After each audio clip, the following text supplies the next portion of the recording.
Okay, so we're recording right now. In the videos, actually, I may be a little too loud. You all usually are not able to hear me very well unless my voice is getting up into here. You can barely hear me here if you have like some headphones on, right? So that means when you talk, when you're giving feedback to people, you need to talk loud enough to where people are going to be able to hear you on this video. And then basically what you can do is just watch this video later if you forgot to write down some of your notes, right? I usually chime in if there's something that I don't think was covered, but I usually turn this part over to you because this is a learning experience every day. Why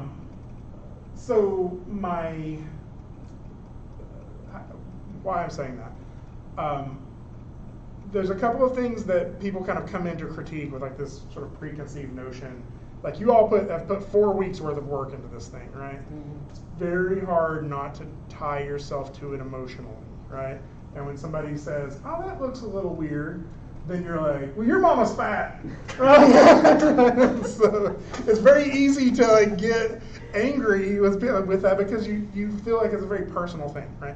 I would challenge you to take it differently.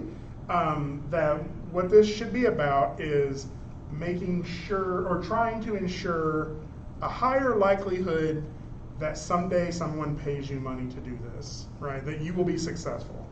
Which means, and I'm stealing this from Todd, Todd's critique is that Todd's note is, if you get a critique that says, "This looks really good, great job," then that person cares nothing about your success. It's when they tell you, this is how you can make this better, this is how you can improve it. That person is trying to help you, right? And I think that really, I started off with this because you have to come to it with that mindset, right? That you should be putting this up here actively, wanting someone to tell you how to improve it, right? You should also be coming to it recognizing that it's probably not going to be perfect, right? So you should be asking people how to improve it, so you can say it is perfect, and then get that job with it, right?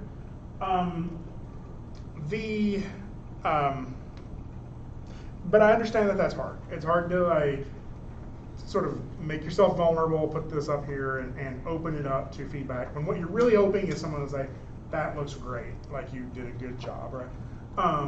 I will say that now. That looks great. You did a great job, right?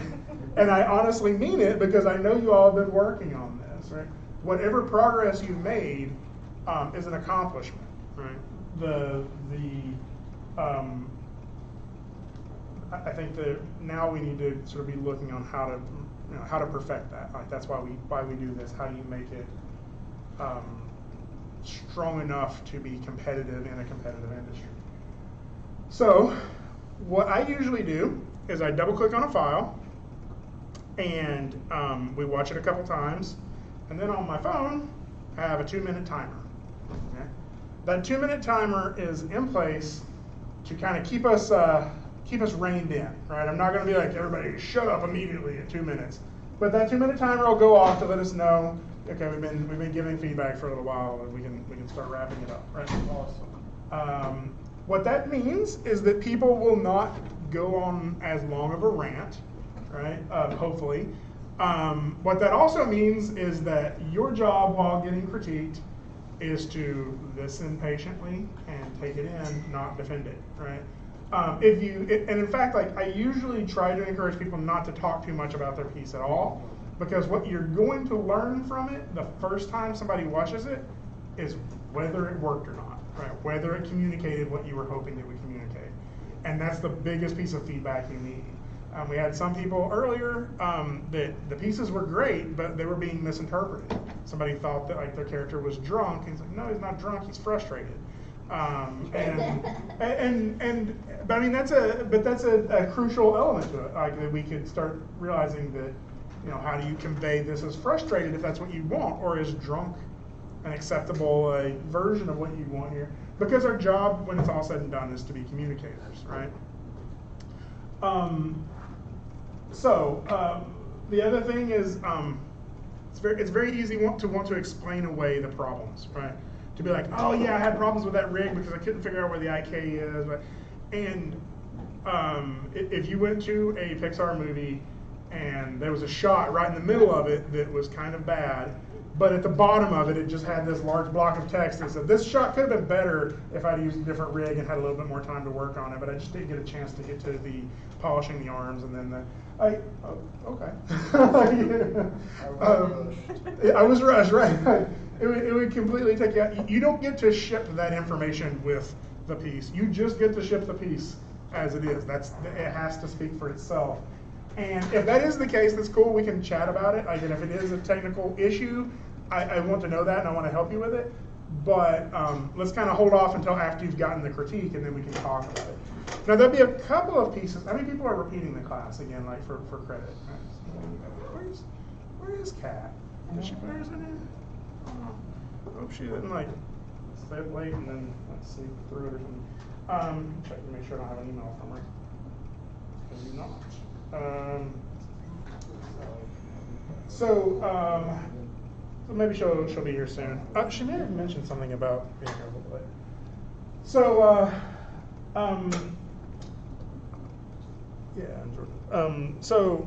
so we got a few people who are doing slightly different projects because they have a different list, right? And so we'll kind of talk about those a little bit right before, so we're kind of all familiar with what the project is. But even if it's a project that, like, if it's something way more complicated than what you're trying, right? Like if you're doing we had somebody who did a quadruped lip sync in the last class, right?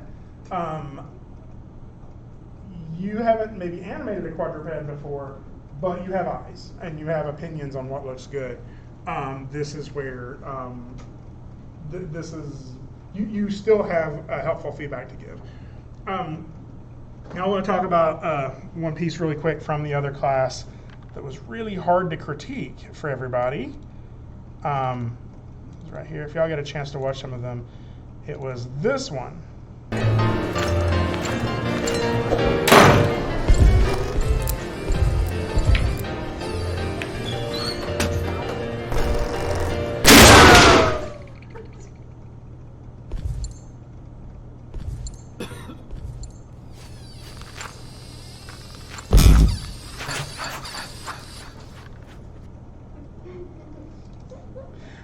So that's an excellent piece, right? That was really good. And of course we watched it a few times and I was like, all right, 2 minutes on the clock. How can he make it better, right? And that's not just for his benefit, right? That's for your benefit too, is to learn how to critique stuff, like how to sharpen your eye on how to improve animation, right? Critiquing his piece will make you a better animator. Right. So that's one of the things I want to talk about. We're going to run into that. We'll run into pieces that are excellent, right? I still want you to try to help that person make it better, right? Just because somebody did the best piece in class, or like one of the most impressive pieces in class, doesn't mean they don't also deserve the same classroom experience that you get when you get feedback to improve, right? They want to get better at this too. So, and then I think the other element of that is sometimes you get pieces that are like, I don't know how to critique that because that is so unfinished or so bad or whatever. And those can sometimes go a little quiet. I used to have this thing that I did that I'm not going to do anymore because I think it hurt some people's feelings. And I'm a nice guy. It was the star review system, right? You know, when you go to Amazon and you buy something and you're like, I'm going to buy this hairbrush. You're like, what? This hairbrush got 2 stars. Like, out of like 150 reviews, what's going on with this hairbrush? So we all understand 1 star, 2 star, 3 star, 4 star, 5 star. And so I would make the class vote. Is this 1 star? Is this 2 stars? Is this 3 stars? Some people found that discouraging. I can understand why, but I think it's a very clear statement on how well something is communicating or not. I've decided to not do it. Just because I'm recognizing that we've got a lot of people with a lot of stress on them this semester. Let's not make it any worse. I feel if you want that though, like you can still hear it. Like you can still find that information, right? It's not just that people who are saying a lot of things are the pieces that are getting a lot of notes are the worst, and the pieces that are getting no notes are the best, right? Sometimes it's the opposite. Yeah. Sometimes a piece that's like really close to finished, everybody starts arguing about how to make it perfect, right? And like those critiques can turn into like 30 minutes of talking about one piece. That's why we have a 2-minute timer, right? Is to try to make sure that everybody's getting concise feedback. The last thing I'll say is I want to encourage everybody to make comments as much as you can. Some people are really good at giving critiques. Some people are not shy. Some people are shy. Right? Whichever you are, try to contribute as much as you can. Right?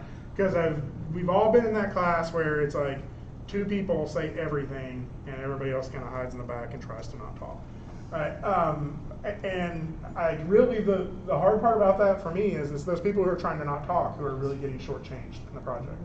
Right? So, any questions before we get started? Yeah.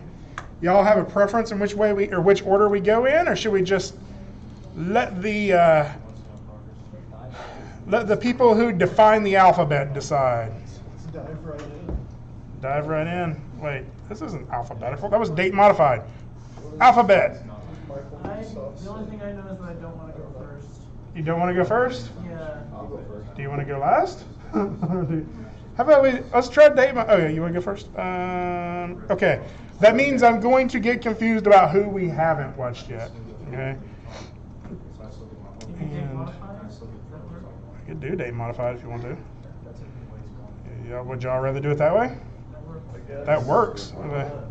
Okay. Dylan, you okay with that? Yeah. Okay. See you at the end. You just got like demoted from like second to last. Okay, cool. Let's go ahead and watch these. If you have sound, let me know, and I can make sure that the sound is working. So.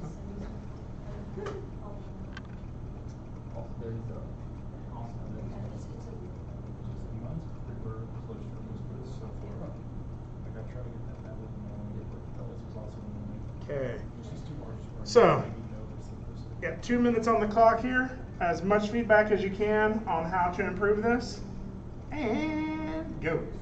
Alright, so I'm going to start it off by saying that the feet are a little floaty. They're not completely stationary in this scene right here, especially when he's trying to climb up. So I would just make sure that you keep your feet firmly planted on the ground to start with. I'm pretty sure you violated the 180-degree rule. Oh, right there. What? The 180-degree rule? I've never heard of that. It's a camera thing. Okay. Yeah, we'll talk about that here. It's not. So it's it's that if you're filming somebody, like let's say you had a camera filming me right now, right? And you're filming me from this side, then I'm pointing in this direction. But if you flip to that side, then suddenly I'm pointing in this direction.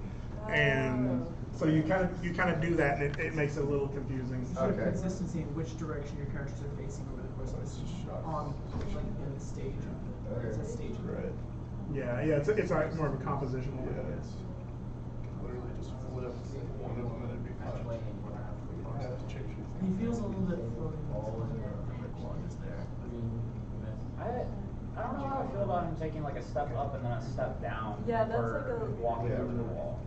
Well, so he's turning on stairs, and so I mainly base his movement on myself, videos of myself, because that's what we were supposed to do. And when I did that turn on the stairs, I did that, but it wasn't quite like that because the stairs that I did it on were different, and so I kind of had to improvise, and it ended up weird. It looked weird in the animation. Yeah. I think the part that makes it a little, like, I don't think there's anything wrong with taking a step up and then kind of stepping back down. I think it's just the weight. He seems like he's maybe a little too far back on his legs. So it's like, it feels like he should actually be like tipping backwards. So I think it's if the torso were maybe just moved forward a little bit more and it felt a little more centered, then that would resolve some of that strangeness. Yeah, so just real quick note is make sure, pay attention to his center of balance. make sure that everything's counterbalanced, because that one part where he steps down from the step, he kind of leans forward a little bit. I think maybe you just want to make sure that like all of his counterbalances are there. I like the little details though, like I like when he scratches his head and walking up the stairs. Yeah. Yeah, I find I enjoy the smaller stuff, like the head movement and the hands. And when we get to the space stuff, I enjoy that way more than just general movement. Yeah. Hold on a second. Hey everybody who's in this class, we're in the middle of a critique. Y'all are welcome to stay in here and work, but please keep it down so we can hear the critique. Or if it's a longer conversation, maybe take it outside. Okay, so other comments on this? So I know we've gone past the 2-minute critique on it. That has a tendency to happen a little bit, especially in the first few. So if we need to go over it a little bit, always give us a little bit of buffer. That's more just to remind us where we're at. And if just across the board we're starting to feel like 2 minutes is a little tight, we can readjust that. So any other last minute comments? During your walk cycle, your hands are still kind of facing the camera completely. It's completely sideways. I would just suggest to alter them a little bit, give them a little rotation. The hands some love. Yeah, there you go. Not cow hands. But we But not really cow hands? It's not.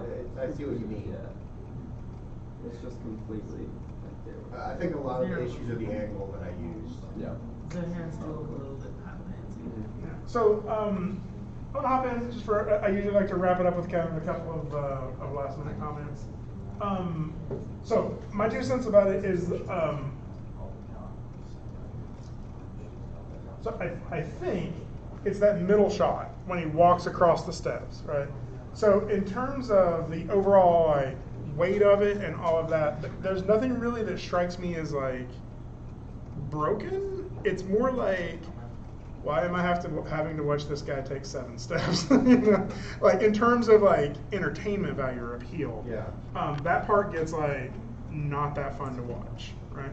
And I think that there's some things you could do that would really simplify that, which is just have him walk up the stairs over here a little bit more. We can just shift all of those in the curves and limit that more to 3 steps, right? I think what that would actually do though is that would give you a shorter animation that you were able to focus in on the polish on, right? Which I think is ideal, what you want, right? If you think about this, eventually all these pieces will be in a demo reel, right? And your demo reel is like supposed to be like, it's like it's your hype video, right? And you don't want like to be like, oh yeah, there's like dinosaurs exploding and robots fighting, and then suddenly this guy taking 7 steps, and it just sort of like kills the momentum of it. So I think it's also like it's just making sure that you don't give your audience an opportunity to check their text messages, right? Like you keep them entertained through all of it. I think that would be the biggest thing that I would change on it. The other thing is maybe a little bit more just contextual to me is that when he does walk across the steps, instead of trying to climb up on that thing from the top step, he tries to climb up on it from the 4th step down. And like it just seems like it would make more sense to go up to that other one. So maybe put some more debris there or something so he has to do that. Yeah, I wanted to do that, but finishing my modeling for the stuff that was supposed to be there was a last minute thing at 2 o'clock this morning. So I just kind of said, screw it, I'm putting yellow things that look like caution tape. Do you have, when he's climbing up there, is his arms an FK or IK? IK. IK, okay. Yeah, IK. So I think it feels like the arms get a little swimmy from this last shot right there. Like they're like kind of swimming around. That's because it switches back into FK because it wouldn't do what I wanted it to do in IK. When he grabs onto the wall and he pulls his body down, his arms pop a little bit right there. Right there. Just a little bit. Alright. But so I realized that switching between FK and IK apparently on this rig particularly causes weird things in the animation. It does not like switching from FK to IK. No. So switching to FK to IK is just, it's one of those problems that you'll have in every rig that you ever use. And should have, like, it makes no sense why the technology has not advanced enough to fix that problem, right? It's one of those, it's like, it's a very archaic system that we've just learned to live with. And so, yeah, there's kind of some techniques for that. The Kenny Roy videos I mentioned. So a lot of you will run into FK-IK issues. Kenny Roy does a good video about how to switch that. And some of it is the rig issues, but there are techniques to deal with most of them. And usually people do it over a short transition. So you transition over like 3 or 4 frames from FK to IK. But to do that, that means you have to be mindful of the fact that there are 2 rigs that are controlling your character's arms, an FK set and an IK set. And I didn't really think about that at first, and so I ended up having to go back and spend a couple of hours trying to figure out how to get the IK handles to where I needed them to be with all the keyframes I had. Yeah, so the FK-IK pass is really like one of the last few things I usually do, because anything you change in terms of the body will mess it up again. And so like it's one of the last few passes I do. So. Yeah, Cool. that's why after I got the climb up done and the FK-IK switch done, I didn't really touch that part much. I focused on the rest of it because I was afraid of breaking it. Yeah, I think that's why we do it last, is so you still feel that freedom to work on this. Cool. Let's give my hand. All right. Who wants to go next? I guess I'll go next. All right. I guess we're just going to work down it. Might as well.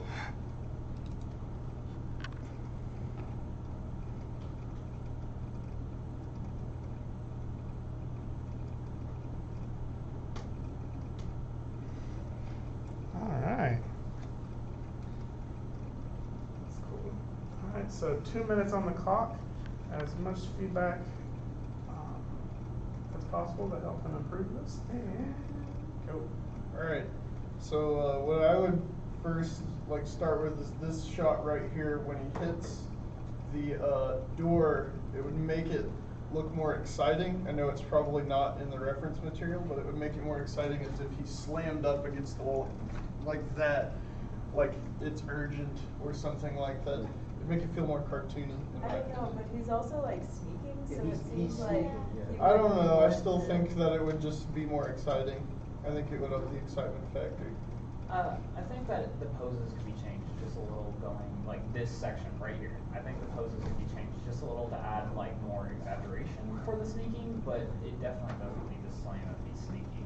I mean, I think maybe it's like you could adjust the speed at which he like approaches the door, so it's like he's sneaking, but there is that urgency because he's getting there more quickly. Like if you wanted to adjust the timing. I think if you wanted to do like a faster, more urgent sneaking, you could sample like Kronk from Emperor's New Groove, or I think Mr. Incredible, you know, I get that. did some sneaking that was pretty like fast, but So still so stealthy. I think what it could be is a sort of an overlapping action thing, right? It's that his entire torso is transitioning, and then the gun pops. Yeah. And so what you may be able to do is kind of get a little bit of both worlds, which is leading with the hips and uncurling and then getting that. Like, Okay. does that make sense? Like if right now I just feel like he kind of slides over. So. And when he does the turn from looking in the open doorway to putting himself against the wall, for me at least, it feels like if you used to raise the gun a little bit during the turn, it won't feel so weird because it feels kind of like he's doing this for a Right. second. Well, so there is I will say did you get reference for this, or Yes. was it you It was filming? me. Yeah. So I know that there is so I've had to do a very similar shot to this. There's sort of rules about how you move around and where you point the gun when you're not intending to aim, and so that does have that like, I'm not going to shoot anybody. Okay, now I'm ready to shoot. That's a pass worth thinking about, right? Like, is there a section where he's like, okay, I don't want to hurt anybody. Okay, now I'm ready for action Right. again. So I can see what you're saying. It kind of dips a little bit. He's aiming the whole time. Then right there, when he turns around to look at what he wasn't looking at before, what's behind him, he puts the gun down. don't want to shoot a civilian. Yeah, maybe.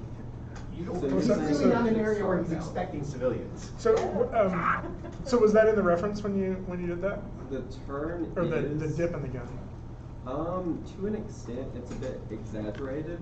I had to work with not violating the surface of the gun and the person because it's such a big rig. So I did have to make a couple of adjustments. Yeah. But for the most part, it's pretty accurate. So I think what's probably reading is where it's such a noticeable part of it. Right. My guess is that when you did that turn, you created an arc with the tip of that gun, and right now it's that arc is dipping really low, and is reading like less of an arc and more of a drop, point to the ground, turn, raise it back up. Right. I think if you just made that a clearer like arc as he was coming around, it would be less noticeable as a gun drop and more of like just a transition into this next pose, right? Yeah, initially I thought the gun was heavy, so the gun would be leading with the weight, but he's such a big guy that doesn't make as much sense. Yeah. I will say that is one of the things that I think you're pulling off the weight of the gun relatively well. I mean, there's still a little bit of timing stuff I think that can improve it. But it's like, it doesn't, sometimes you'll see like guns that just like, they're holding them out here and it feels like a little piece of plastic. You really have to make sure, because those should be kind of hefty. Yeah, Right? definitely. Other comments on this? Just something to think about if you're ever gonna like go back and change this at all. Is like instead of him like turning to look in the room and then turning the complete opposite way to go to the door, like just keeping that turn going from him going into the room. So he like kind of does a rotate into the back. His back hits the door. Does that make sense? What? So like he's going towards, instead of like looking and then going like all the way around, like just like continuing to look and then go back. And then Like looking behind him and then going into the Yeah, like he passes up that door and then looks back. comes back. Yeah. I don't know, that's just something to, like, call a personal thing. Well, playing on that, instead of like having him just do a full turn, when he's standing in the door, have him turn and put his back against the wall, like for where he is with the door, and then just reach for the handle. Yeah.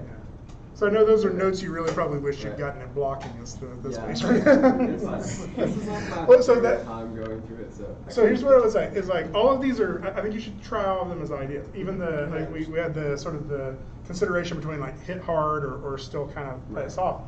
Try them both. Like it's very easy to make those changes, and one of them is going to read better than the other. And like I think that's one of the things that is definitely, like you could change that just by changing the timing and getting a little bit of an impact.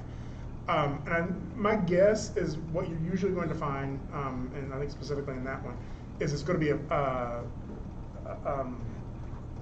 a mix of both. Like I think that probably what Ransom's saying is that it needs to get in there a little faster, and that like that sudden stop could still happen, but still seem stealthy. Sure. And I think I think there's probably a mix of all of it. I think that's probably what I would take with any of these is like that turn, like spend 15 minutes and see if it's something that's doable where it's at right now. Right. And if it is, and it improves it so much that it's worth it, then you just have to rip off that Band-Aid and do it. It's one of those things that you kind of do that. Having said that, I think it's looking really good, particularly this first shot. Like I think that first shot's feeling really strong to me. This shot to me feels a little bit more like stuff is moving in isolation. Right. Like the head sort of turns in isolation. I think you need to get those shoulders into it a little bit more. The gun kind of moves in isolation. I think you need to get the rest of the arms and the body into that a little bit. And then I think that last step, like the weight just kind of fills off in his feet and his pelvis. Didn't even touch that part. Yeah.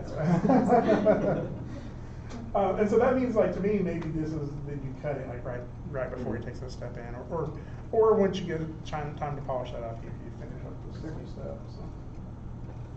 I also think this one's one that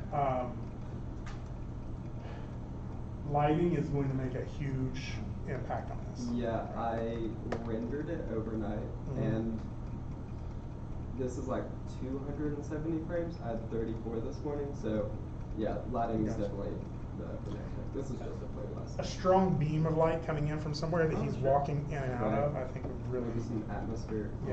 yeah, something like that's really going to turn this into, it's going to push that last little bit of appeal on it, and I think when it comes to putting it in a demo room. So. Yeah, cool, let's go ahead. My clapper's a little tired. I've clapped a lot today, so I'm doing my best, but I live in terror that I'm going to forget to give somebody a round of applause at the end, and then they're going to go home and be like, why does Marlo hate me? But he doesn't. He does not. He likes you all. Okay, Jordan. So, you want to preface this one just a little bit on which of the challenges you were doing? It was like there's like a lot of parents and like there's like a bunch of technical stuff like the newspaper. There's supposed to be 2 hands parented and the left hand didn't end up getting parented, so it's not actually like stuck to the newspaper. Well, I mean, like, which of the projects were you picking on the list? Oh, I thought you were asking like where my problems Oh were. no, that's a good question. Yeah. I was doing the kitchen hand one. Yeah, so like the character personality stuff. Yeah. Cool. So I think that just gives us some context on like what to be looking at when we go into it. So. Yeah. All right. So 2 minutes on the clock. As much feedback as you can on how to improve it, and go. I really like all the posing and character in it. I think his leg looks a little weird on like that second step, like it comes out a little far. Yeah. I don't know, I feel like this part of it's like he just has a bad like he can't play. I don't know. To me that reads as like his personality, but maybe it could be sort of He's kind of floaty in the chair. Like when he first sits down, he's actually kind of clipping through it a little too low, and then as he's shifting his weight, he sort of floats back up to the top. I know we had talked a little bit about it. I think that like, having the clipping probably is the way to go. Just and then you can always fix the clipping later. Kind of strikes me that most of that putting the legs up seems to happen in the leg controls. Like his belt line still stays parallel, and as a guy with a similar belt line, you kind of have to roll your lower pelvis forward to get your legs up that high. I think that might help with getting him into that pose a little bit. The timing between the tip of the hat and the grab of the chair is a bit like not right. Yeah, I kept like messing around with it a bunch. Yeah. It didn't turn out the way I wanted it to. Yeah, I would just clean up the curves or the action. There's a little jitters. He's got the jitters a little bit. His hand kind of jitters when he touches the chair. Yeah, there's just a little jittering here and there. Is most of that the FJIK switching? When he pulls it out, it does. Well, I like did it like last second because I started off like that. So, yeah. When he puts his first foot on the table, I feel like that can have more weight. yeah, like or sorry, No, yeah, I was just gonna say it feels like it's kind of like gently settling down to the table, and it should be like. yeah. It might make it a little more interesting if as he's getting that second leg up, he's shifting his pelvis, and the chair just tips back just a tad. But that might also give you a little extra room to get his leg up. Yeah. Like having the 2 foot leg come off the ground just a little, because I know like when I do that in a chair like that, the legs do come a little off the ground but then back. I think the overarching problem with the putting the feet on the table is that it's more like they're maneuvering from not being on the table to being on the table, and less like they're going. If that makes sense. It feels like he should be plopping them down, but instead he's kind of setting them. Yeah. If that makes sense. Yeah, I don't know, because it's like for some reason I feel like I do want to see his like as a character when he walks in, and it's like whether that was intentional, that it's like he kind of has that funny kind of almost a limp, that if you really kind of like exaggerated that, so then when he comes to the chair and it's like he really puts his weight down in it, and then it's like it kind of gives him I don't know. It's like seeing him struggle a little more with that left leg the whole time, and how that would affect the weight of his movements. So is that what you're going for? Is that the left leg is kind of a limp? I mean, if you're not, I think my timing was just like really off. for a lot of Magician's it. secret. yeah. It's just, I don't know. It's like just kind of, I see that and it's interesting to me, and so it's like it would maybe be cool to actually make that a part of like his movement. That's like something that he's like struggling with the whole time. When he crosses his legs, it feels like his left leg gets a little longer right there at the end. It just There's like a weird angle. yeah, it just feels like it gets a little bit longer. So, I think that would, okay, how you going? I think that would fix it if you leaned the chair back and the leg wouldn't stretch so much, so then the leg would have room to like extend properly. I'm just thinking about that. It's like that's another constraint to do that. I mean, but it's a good one. And I mean, I think for that, I would almost consider faking it instead of constraining it. But you could just rotate the chair back and then counter animate him to kind of feel like he's staying in it. And but I think the cool thing about this is it's deceptively complicated, right? Like you got so many little things going on with like constraints, with weight, and then all at the same time you're really trying to sell this like performance. I really like his line of sight for the whole thing. Like I think the thing that sells it to me is that he walks through the door, says hi to whoever's in the room there. And then the rest of the time, he is focused on that newspaper. Right? There's some information in there that he wants. Right? All that setting down doesn't distract him from looking at the newspaper. And I think that to me is selling it as like it's making me think that he's thinking. Right? And I think that that's an important part of this. And all the rest of that stuff is technical little cleanups that we can get through. So I think it's a pretty strong piece that you keep bringing out. When are you in portfolio? Next semester. So you got a little bit of time. Last little thing I kind of noticed, I think there's a lot of good notes in there. As he's raising that second foot up, so there's a couple of things you could try. It's kind of your call on it. Are his feet in IK when they come up and sit down? I think so, yeah. Yeah. So one of the ways you could, so keeping them in IK means you have to animate the arc of how they come up and come back down.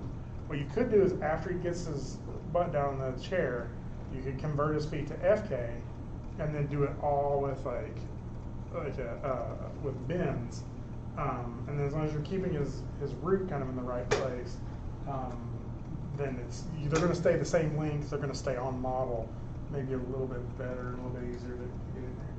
I'm not saying to do that, but I think that right now it feels like his leg that is closest to us, his left leg, the arc feels a little off on it when it's coming up to me. It feels like it's. It looks like your model the textures on your model does not like what you're doing with his arm. Yeah. Like if you look at his, actually look at his arm, look what it's doing, the texture. Oh, yeah, that feels like just some mesh blow through.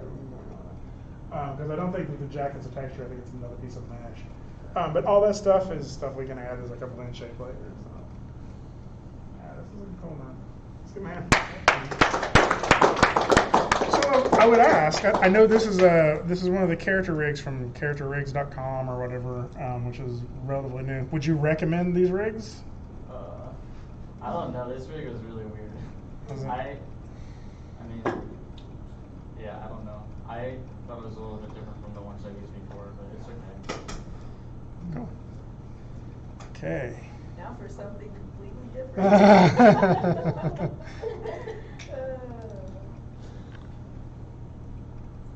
Ooh.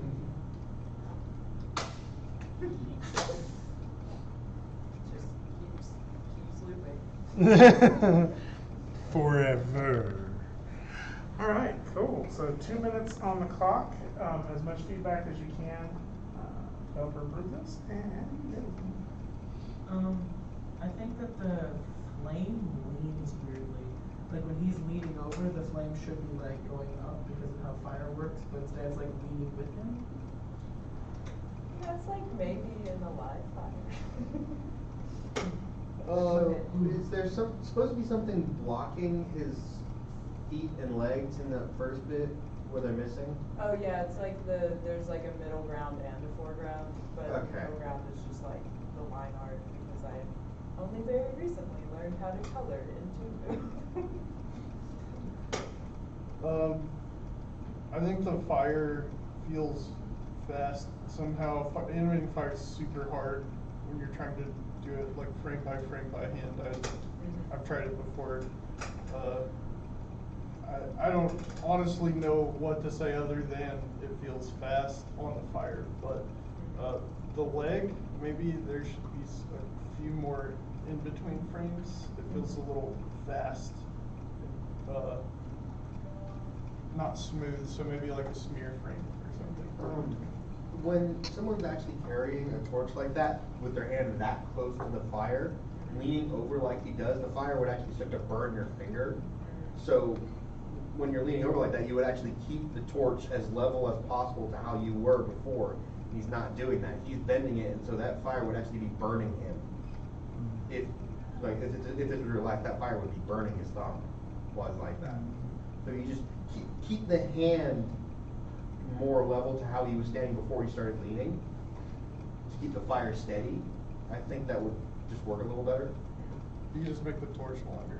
Yeah, you get the Yeah, extended we'll torch make on the too. torch so longer. it keeps- That's an easier fix. Yeah. That's way. Because you can just lasso select that fire and Yeah, then it's up. like, oh, that's easy, yeah. Yeah, let's That's make the torch way longer. easier. Yeah, because you wouldn't have to redraw this. Okay, other comments? On the jump for the smear frame, it looks like you have some like going at weird angles or curves. I would try to get the smear, like the lines to follow the arc of his motion in the jump.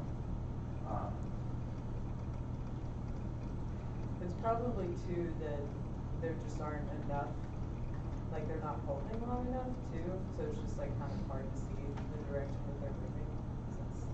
Yeah, I think that's my biggest note on it is that Yeah. it feels like it needs another timing pass. I feel like Yeah. the whole thing's maybe a little too fast. Yeah. It needs to like hit some poses and let them read a little bit more.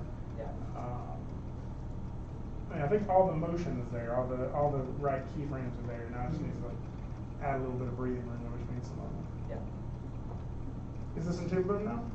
Yes, Okay. I did do this, yeah, I did in Tuco. So there should be there's a couple of kind of easy ways of like playing with the timing in there, like bumping up some frames in between and stuff. Okay. Other comments?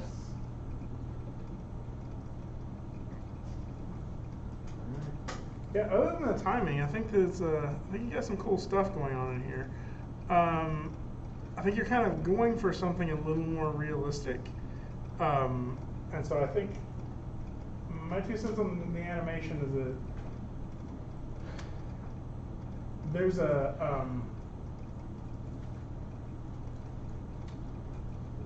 once you get to that realism stage, the problem with how real people move is it's a little boring. Yeah. And so I think if there's a couple of little things that maybe you could amp up a little bit, like a little bit more overlapping action in the head, as he's waving that around, Yeah. maybe a little bit more twist in the body or something like that.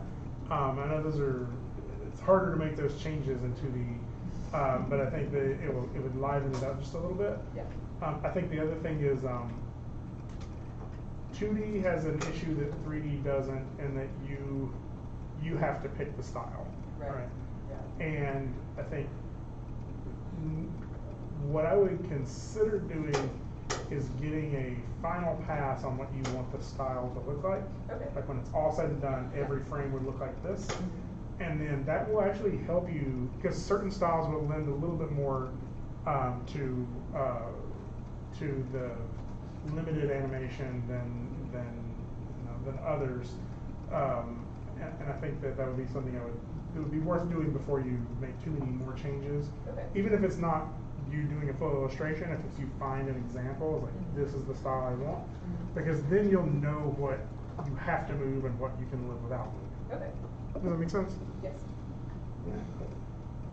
So, are you doing the next one in 2D, or are you thinking going back to 3D? I kind of like just drawing, so yeah. Also, I have a little. Actually, yeah, it's like I have a character like a cartoon, like that I've drawn before. So I think it was like I see it very clearly how it would work for the next project. Cool. Yeah. All right. That's for him.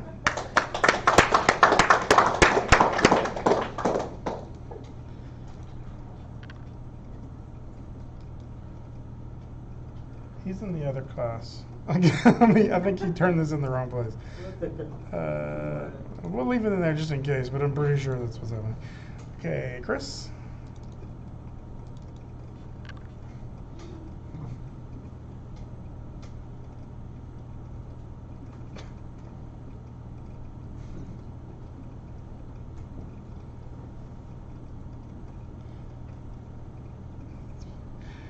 All right, cool. 2 minutes on the clock. As much feedback as you can on how to improve this. And go. I love that you kept the head bob. I would only say like that hold frame after the bat hits him is probably a little too long.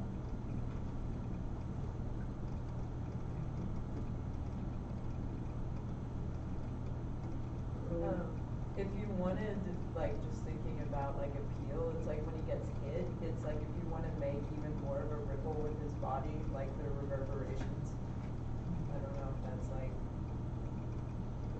it's like make him a little more springy maybe, but. Or maybe when he gets hit, well, never mind. It kind of does it, but it just I know that the freeze is kind of intentional, but it feels like he hangs in the air too long. Yeah, that's what someone said. I think that is I think that's the thing that probably is surprising everybody is that it feels like that's the end. Yeah. And I think, I don't know if it's the, I don't know what it is. I think it may have something to do with the pose. Like maybe he's got so much bend going on in his spine that maybe it's like he feels like it's paused in the middle of a transition somewhere or something. Okay, so I want something to happen either with his walk. I want something like just different to occur, or with his fall or something, but I feel like there needs to be more there. Like when he falls, maybe there are parts of his body that move. He's not completely stiff plastic, or Where he falls in pieces. or something. Yeah, I want something there. I don't know what it is. I think if you had some overshoot after, like after he freezes and then goes into the freeze, it would breathe better because it just kind of feels like he stops. Yeah. The angle his body gets to when he's stretching almost feels like he's supposed to be flipping backwards. yeah, maybe that is what it is that his chest hits the last pose pretty early, I think. And then it feels like the momentum from that thing hitting him stopped. I know that you're defying physics intentionally, but I think what you can do is have it feel like it hits him and he's kind of hanging, drifting back. It's like that he eases into that backward motion and then falls.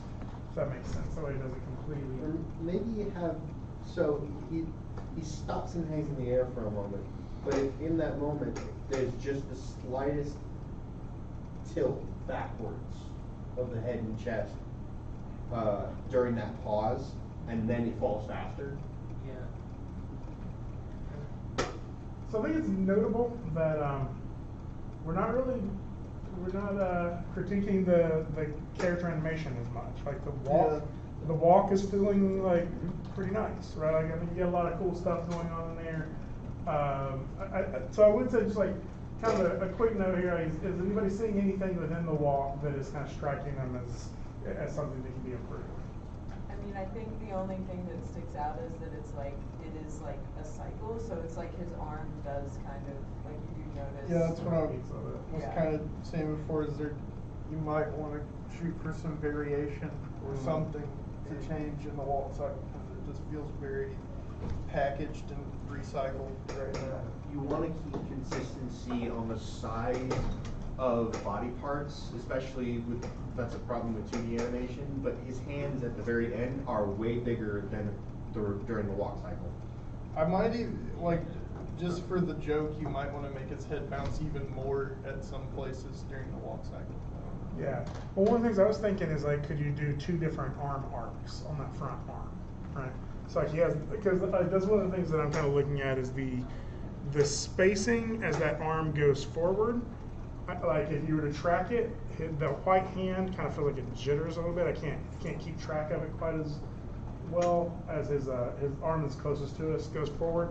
Like he kind of gets a little lost just for a second before it starts coming back. Yeah, and so you may clean up that arc just a little bit, or clean up that easing at the top, just a little bit of that. But then what you can do is like that first swing, it's really like it's still tucked in, and then he punches up at the top. Maybe the second time that arm comes through, he swings it down a little lower or something. Like you just mix it up on like certain body parts without having to lose the core motion and springiness. Somebody else mentioned, I think, like, you know, the head doing something slightly different, like looking around a little bit. Like you could do that almost with just I'm assuming the head is like a different animation layer. No, so I did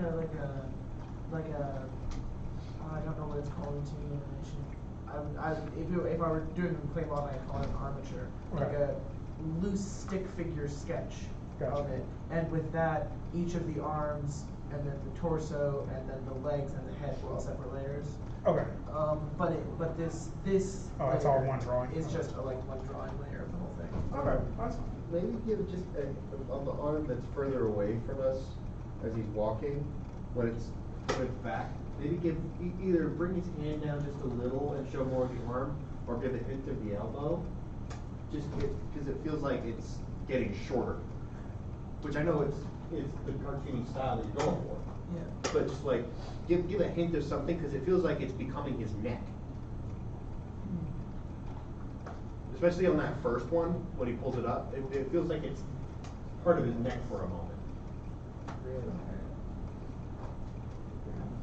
I think there's a lot of good stuff going on in here. I think you gotta. I feel like it's definitely very loose and springy, and like it's got some nice stuff going on. I think it's a lot of it right now is just thinking about how to plus it from there. So, yeah, cool. Good man.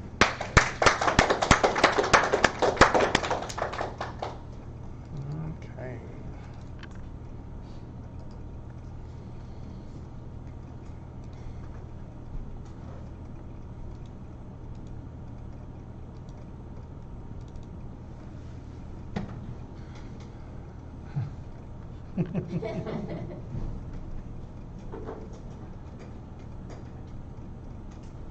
All right. So 2 minutes on the clock. As much feedback as you can on how to improve this, and go. You just color the arm in one frame. Do what? The first piano is. Oh, there's one frame. How did you catch that? So maybe try adding some kind of like just like little lines to add a melting effect to the ice cream, because it's hard to tell what that is at first until it starts to melt. So because it's just sitting there and then it suddenly starts to melt. So you could do like a little crosshatch for like the ice cream like cone. just a little crosshatch thing of a melting effect before it collapses. I think Greg was saying put a crosshatch on the actual cone so it's a walk. Yeah, that too. But Yeah. you can use the crosshatch. You could also just add like a face on it, you know, it's like it's an ice cream cone, like that has some little face. It goes from being a smiling face to a sad melted face. Yeah. Also, It's actually Olaf wearing a hat. Yeah. Before it was colored, I said it looked like a slime, like a video game slime with a little party hat on. Oh, yeah. I mean, I'm also just wondering, like, I am really curious how we get to this point in time. Like, did he throw the cone, or did it, like, fly away? Like, it does make me really curious how he got to this state of, like, How is he sank so low? You want to assume he's the one who dropped it, but he's walking towards it. So Yeah, I was gonna say that if I were to do this scene, I would have him start from him standing over it, not have him walk up to it. Yeah, they get the point of why you wanted to do that is to get that physicality of it. Yeah. I mean, I think that's one of those things that you can contextually do some stuff before or after it or something like that to make it not good idea. I think realistically the only thing that could critique is maybe if you wanted to polish it to that extent, just clean up the lines and be smooth. Like some of the parts where they're like disconnected from the roll is trying. But that's like really the only thing I can see. Well, these are some very thick lines, and so that does So I think it's kind of a similar quote or a similar thing to what I was saying to Kate earlier, which is like you know determining what you want the very final pass of it to look like will sometimes affect the animation a little bit, right? So like if the lines get thinner than that, I have a feel, and I mean that's not an endorsement to go either way. I have a feeling that once he gets up to this point, his head and his chest are going to start to feel a little static. And the only reason they're really kind of feeling okay now is because the lines are thicker and it feels a little bit more kids booky, right? It kind of feels like a kids book illustration. And so I think that that's something to kind of consider is like, yeah, if you put a ton of texture in this and all of that, then it may change the way some of the animation feels. I'm kind of with you though. I think that maybe another cleanup pass on the lines now that you know now you're getting kind of close in the final motion wouldn't hurt. Because little things like the feet kind of swim just a little bit as the pose change, and just getting them a little more solidified in there. Yeah, that's cool. So is this your first time doing 2D animation? This is Babby's first 2D animation. This is it right here.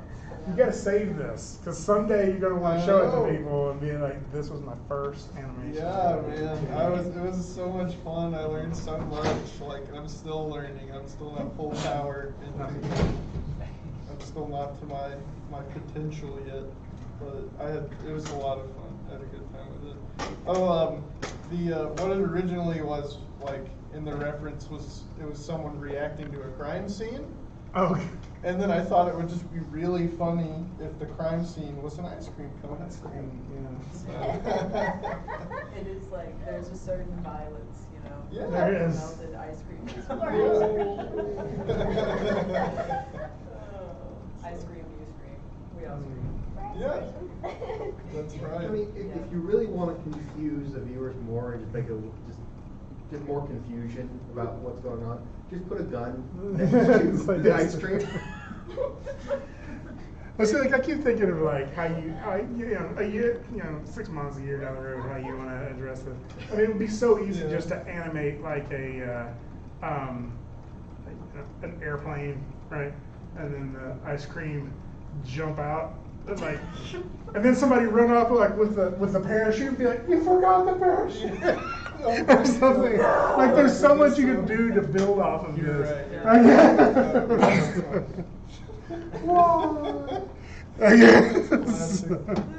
Anyway, yeah, this is looking good. Let's give him a hand. All right. Wait, was that enough feedback? Do we give you? I don't know. I feel like I was fed. Okay, fair enough. Well, I like to make sure that when you leave, like you have an idea of like, if I'm going to work on this, what would I work on? I think right now the big notes I kind of took away was some of the cleanup on the lines and stuff like that. Like you've told me some stuff that you wanted to see too outside of this, and there's stuff that I want to do to it too. But I was just curious to see what everyone else wanted from it. So, because I don't know if the ways I want to push it are the most efficient ways. So Right. that's pretty much it. Cool. Yeah. Good job. So who's next? Amy. So of the project list, which one is this one that you're doing? Climbing a wall. Climbing a wall. Okay, cool. I couldn't remember what I was doing. So. All right, cool. So, lost my water bottle there. Okay, 2 minutes on the clock. As much feedback as you can to help her improve this. And go. I really like the walk or the run that she does. That was really nice. Great. Yeah. I think it almost is like you can kind of keep her like actually running a little bit up the wall because it feels a little bit like she almost just like starts flying a little bit. The reference I used, like this guy like put his foot up against the wall, then he like jumps to get to the upper part. Like parkour. Yeah, that's what I was trying to do. So I think what's happening is, my guess is that the wall he jumps up is a little shorter. And it feels like the amount of energy he's putting into that wouldn't take her quite that high. Yeah. And so here's the challenge to it. Do you make the wall shorter or do you make it feel like she's jumping higher? My 2 cents, I'd probably make the wall shorter. It's like if you can adjust the obstacle. Yeah, and it would the only thing it would really give you problems with is the camera. You may have to redo some of the camera. Will But that screw up the eye cake? it will, but hopefully what we could do is just grab all of those and like shift those curves down and get them to the new right location. So. When she gets to the top of the wall, all her momentum stops, and so it just doesn't seem like she has the movement to get her leg up as high as she does. Yeah, I think what are you kind of going for, like her like hanging there, and then she kind of climbs up with the like she Yeah, gets like to the she top. has And to goes. use her strength to get up.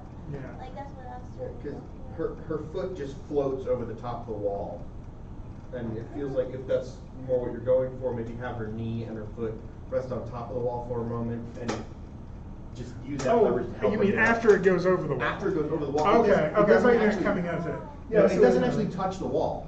So I think actually what may be happening there is where that foot's an IK, you may have to just push the arc a little bit more on how it goes over the wall. Because right now it feels like it goes kind of linear, and like that would just be pushing that arc just a little bit.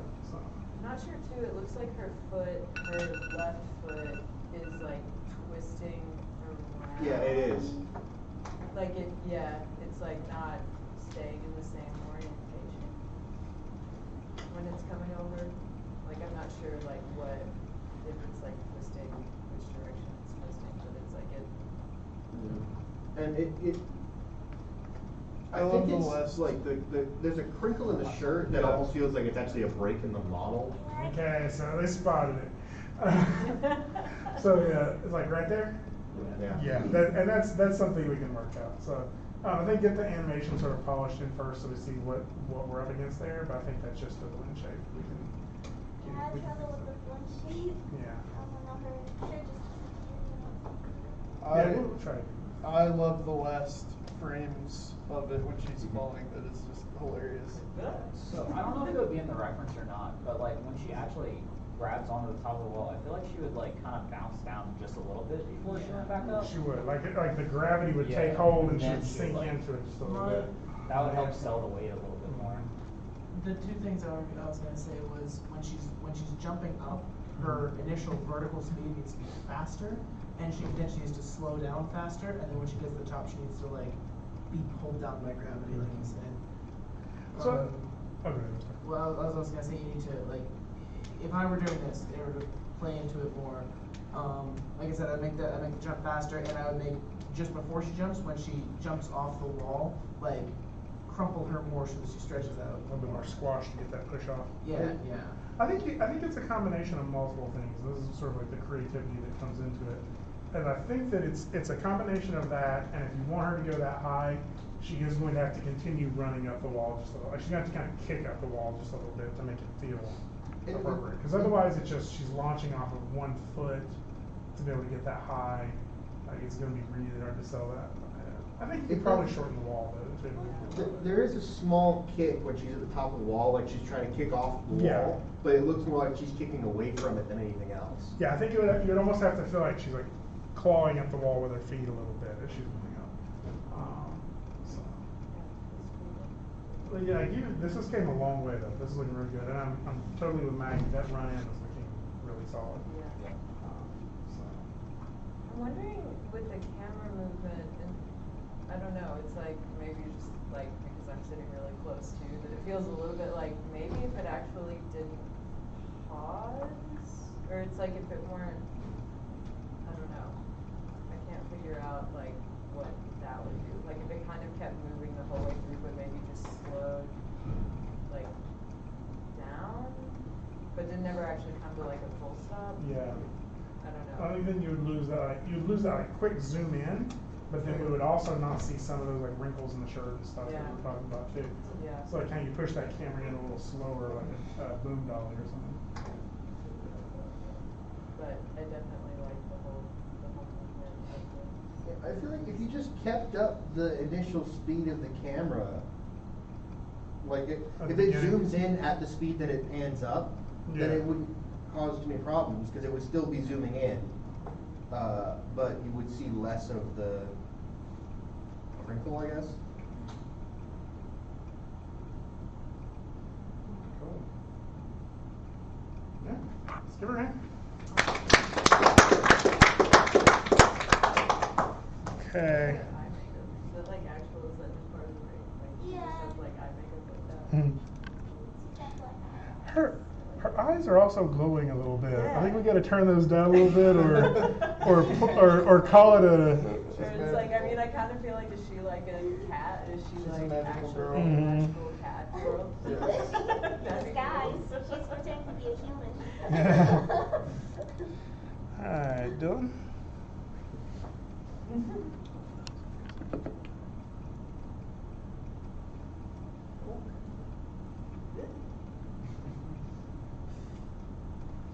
All right, 2 minutes on the clock. As much feedback as you can to help them improve it. And go. It almost feels like there's too, right here, it almost feels like there's too much shoulder lead for what the head is doing.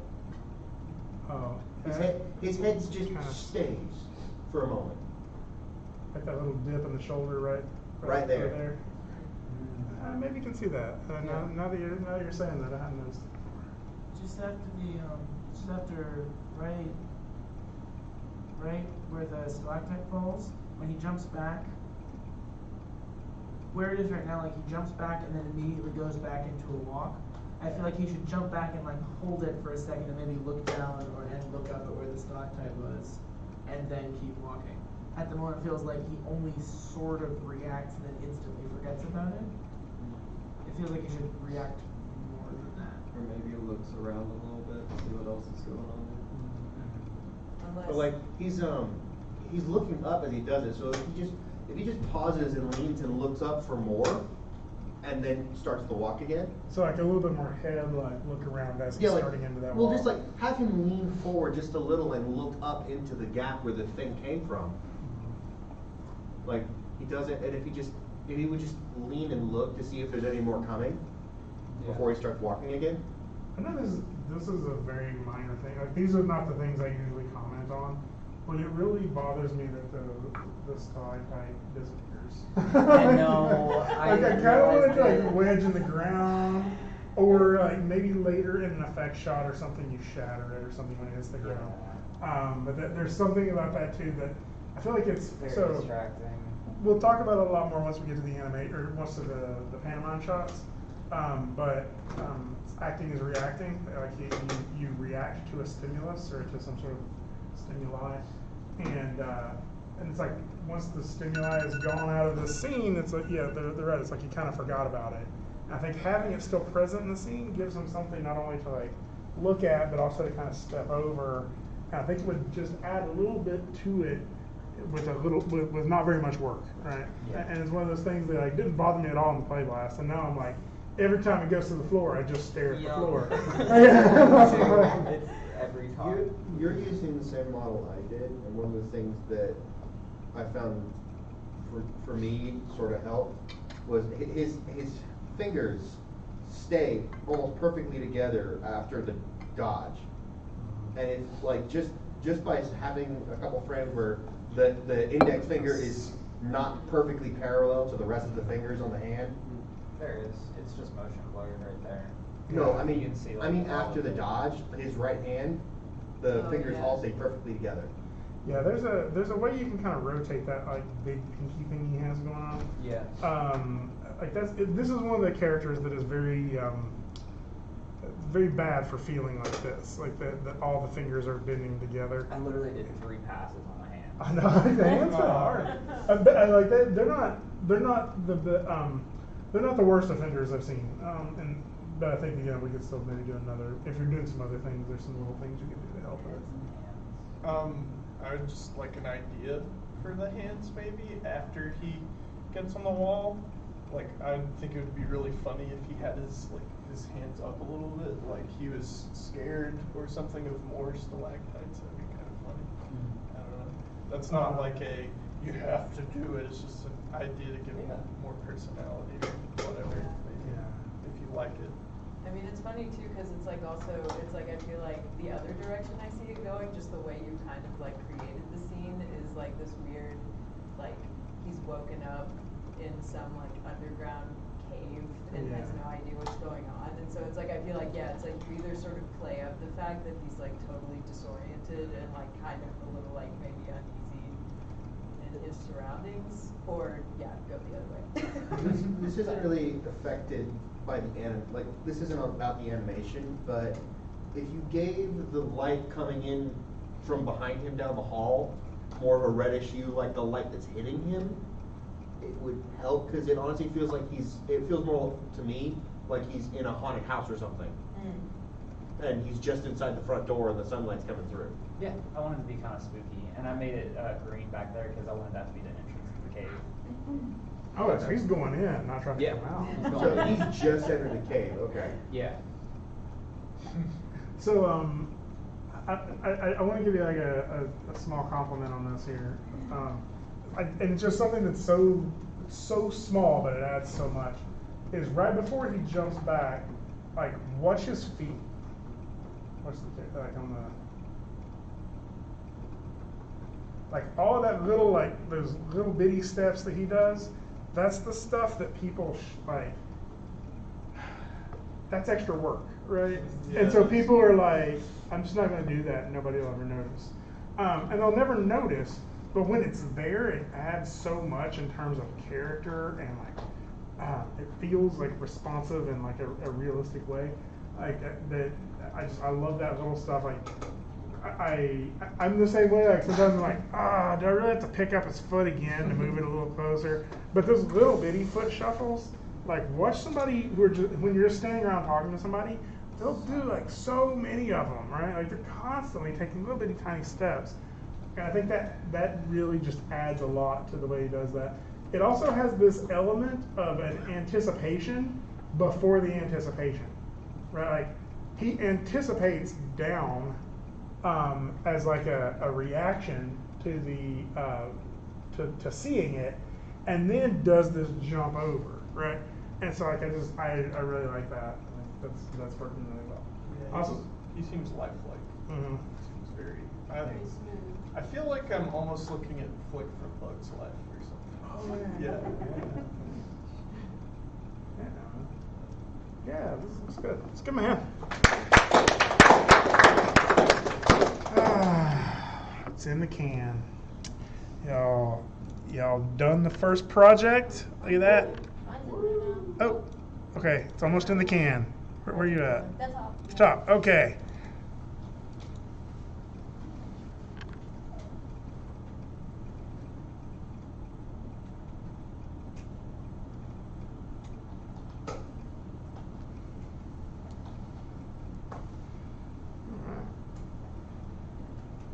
There was supposed to be a scene in the middle, but it would never export for some reason, so there's like this little bit missing. But Cool. So 2 minutes on the clock. As much feedback as you can on how to improve. Go. When he ducks under the stalactite, it feels like you should move his head further away from it, because it almost looks like he's standing up with his back into the spike. Like the back of his head into the spike. Also, I think I mentioned this when we were looking at the blocking. He has no reason to duck under it. You should just walk around it. He can just walk around it. You can make like a shelf of stalactites Yeah. or a single stalactite. yeah, it's just for the animation purpose. I like when he starts crouching. I don't know. It feels like it lasts longer than I want it to. I'm not sure.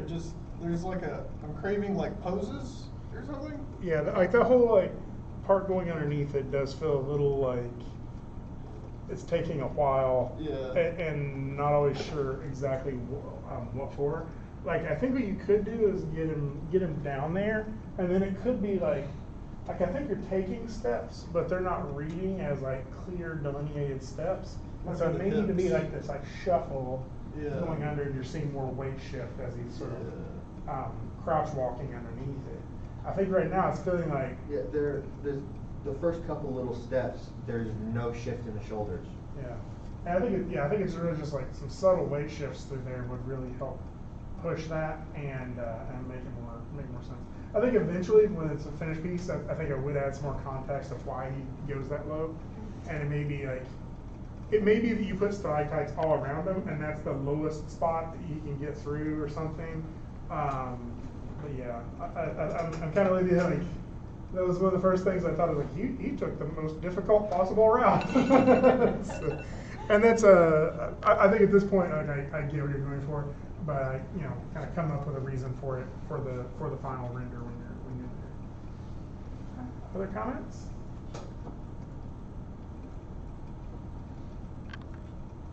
I like the lighting from the torch. It's awesome. I like the bit where right at the beginning where the torch crosses in front of the screen. Yeah. Like, if / when a fire effect gets put there, it'd be very like. So, what's the middle shot you said is missing? It's where he comes out of the swing and he's kind of still looking around and he stops at the stalactite and he's like, oh, I have to go under it. And then it's the part where you bring in like the torch down or whatever and kind of dipping. So like that's probably there's some hesitation there because he kind of dips really fast and then kind of hesitates and goes a little bit slower. So it's kind of like right there. I don't know if maybe that would make it look better if I had that dipping down where it just wasn't working. If you could get that part to work, it would help with sort of the cohesion between the two shots. Because it almost feels like he's supposed to be ducking under the stalactite there, but then it cuts to him ducking under it again from a different angle. Yeah, so I think, I'd be curious to see how that looks. But right now, even without it, we're at like 13 or 12 seconds, I think it is. So I think kind of the same comment I had earlier with Alex is like, there's what was in the reference, and then there's what's going to keep the audience entertained the longest, right? And I think right now, to keep it at this length, you really have to amp up the suspense during this middle part. And my thought is like, I would just make that part a little shorter, like make the shuffle underneath it a little shorter, and add the suspense to the what's next, right? Like, I really like this like that look up, because like you lead with the face, like this like curiousness. It's a little slow there, but I think it's like this like, okay, I passed this hurdle, now what, right? And I think that you can continue to push that idea of like, he's in this cave for some reason, what's he searching for? Sometimes it really is just helpful to put it in context in your head, even if it's not in the shot. Like, is he trying to rescue a loved one, right? Is he just trying to find gold? Or is he just enjoying being in a cave? Because if he's enjoying being in a cave, then it's a different, he's not in a hurry to get anywhere. He may go underneath it and then be like, oh, this thing's neat, right? He was like, start pecking on it. So I think all of that context, we'll get into that a little bit more in the once we get to the pantomime shot, but I think that's what's making it feel like he's ducking under it for ducking under its sake. And I think that just playing with some of that in your head will give you more motivation on how to speed up parts, how to adjust some of the poses and stuff going forward. So His hand bends kind of weirdly there when he's ducking under it. But if you put more of a stalactite there and made it a little flatter on the bottom, you can almost have it that he's like pushing up against it to support himself as he ducks under. that is something that's really kind of hard to do, is like bend your fingers back too far. But some people can do it. Like there's some people have like the ability to. I don't, and I also have little stubby sausage fingers. I've met people who can like do this thing with their thumb where they like bend it at like near right angles with itself and they do like a whipping motion with it. It's really messy. I can't do that with my ring finger. Like they bend it like this and then they like. Yeah, I don't know why it does that. It's so weird. It's weird to see. Like this? It looks unnatural. Yeah, that thing that she's doing. This thing, Chris? This thing? I No. don't like it. I don't like it. Okay. All right, cool. Let's give Maggie a hand. All right, now it's in the can, I think. Now it's in the can. Now it's in the can. So that means it's behind us, right? Can I go home and die now? No, you have to stay No. alive. Can I go home and Just sleep? says no. You gotta fight. Sleeping is kind of like dying. You can go home and sleep. It's That's okay. Sleeping is temporarily dying. It's an open relationship with death. This is not, we're not doing this.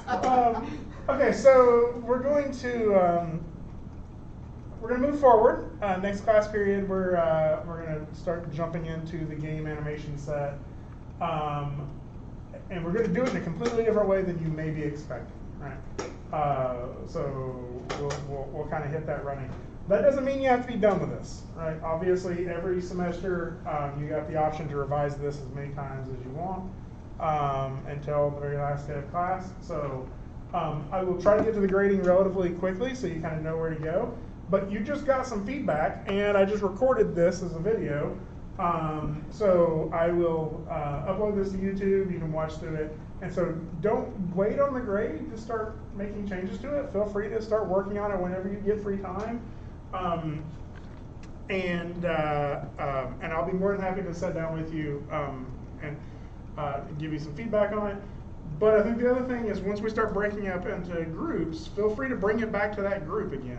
Like when we bring up homework, be like, hey, while you're all looking at this, could you check out this piece too to give me some feedback if this got better or whatever. So yeah, this turned out really good. Go home and get y'all some rest. Good job. Yay. Now you can start on your game stuff. Now you can start. Bye. Are you